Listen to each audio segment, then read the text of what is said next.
Have you ever wondered what happens when you introduce a sweet, tropical pineapple to one of the coldest substances on Earth?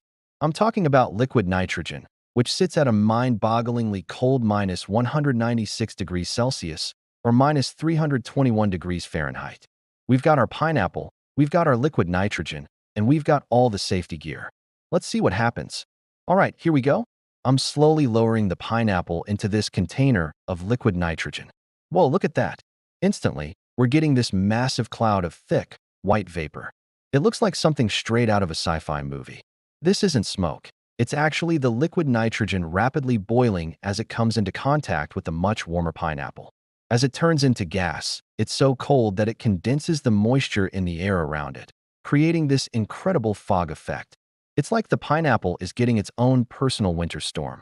The bubbling is intense. You can hear it crackling and hissing. That's the sound of science in action. Let's let it sit for a bit and see what happens to the pineapple itself. The nitrogen is so cold that it's flash freezing the fruit. Unlike your freezer at home, which freezes things slowly and forms large ice crystals, liquid nitrogen freezes things almost instantly. This creates very tiny ice crystals, which should, in theory, preserve the pineapple's structure much better.